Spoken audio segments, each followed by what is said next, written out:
Dans cette vidéo, je vais te montrer comment on trouve le nombre dérivé d'une fonction en un point avec la TI-83 Premium. Donc ici, comme exemple, je vais prendre cette fonction-là, f de x, définie par f de x égale 5x au carré moins 3x plus 4 sur R. Et ce que je veux, c'est donc f' de moins 2, c'est-à-dire le nombre dérivé de f en moins 2. Alors pour cela, on a deux façons de faire. Première façon, en fait, c'est d'aller chercher la touche correspondant à f' dans la calculatrice, et cette touche on la trouve dans maths, donc on va dans maths, et là quand on regarde un peu ce qu'on nous propose, on voit là la nombre dérivé, donc on prend le 8. Alors l'écriture est un petit peu différente de ce qu'on a l'habitude de voir, donc pour t'expliquer, ici il faut qu'on rentre la fonction, donc 5x au carré moins 3x plus 4, il va falloir le rentrer là. Là, il va falloir dire qu'en fait on est en train de dériver en x, en la variable x. Et ici, il va falloir lui dire qu'on veut le nombre dérivé en moins 2. Donc là, on mettra moins 2. Donc c'est parti. Là, on a dit qu'on voulait dériver en x, les variables, hein, x, donc cette touche-là.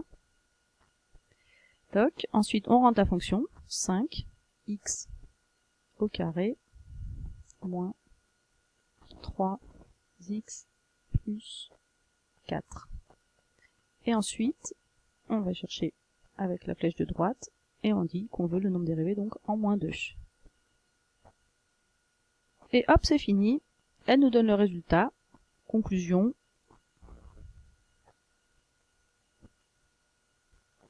Oups. Qu'est-ce qu'on vient de trouver? Que f' de moins 2 vaut moins 23.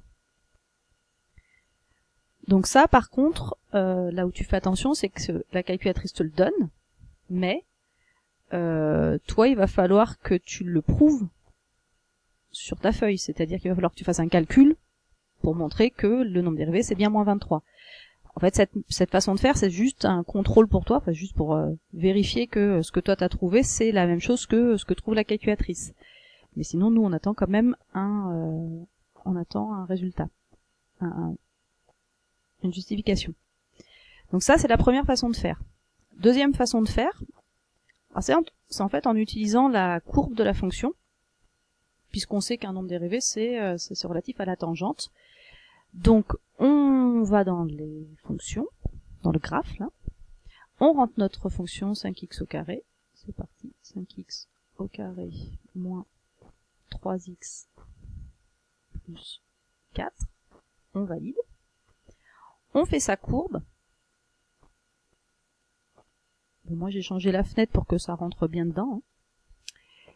Et après, il va falloir qu'on lui demande de nous trouver le nombre dérivé. On se souvient qu'en fait ici, hein, ce moins 2 c'est une abscisse.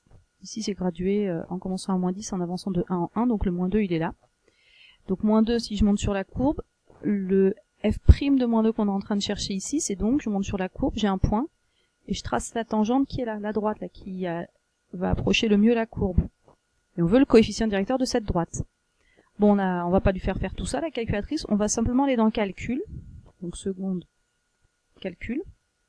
Et là, on retrouve la même notation que tout à l'heure, là, des y sur des x. Donc on va prendre le 6. Il te dit qu'il est en train d'utiliser la fonction qu'on veut. Et là, en fait, il va falloir aller chercher moins 2. Donc soit on se déplace, mais on voit bien que ça va pas être super précis. Pour arriver à moins 2 pile poil, ça va pas être terrible. Donc en fait, ce qu'on a le droit de faire, alors qu'on n'a pas l'impression qu'on a le droit de le faire, on peut directement saisir moins 2 à la calculatrice. Voilà, tu vois qu'en fait, on a la main. On peut le faire, donc moins 2, on le fait, et hop, il me dit donc, c'est là le résultat, il me donne d'ailleurs plein d'informations, il me donne que le nombre dérivé c'est moins 23, et que le point il a comme abscisse moins 2, ce qu'on voulait, et en plus il me donne son ordonnée, donc en fait il a moins 2, et ici en hauteur c'est 30. Voilà, donc ça y est, nous on a trouvé en fait ce qu'on voulait, le moins 23.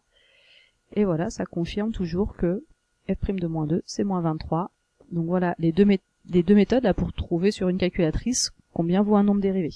Donc toujours, je répète, ça c'est pour contrôler tes solutions. Voilà.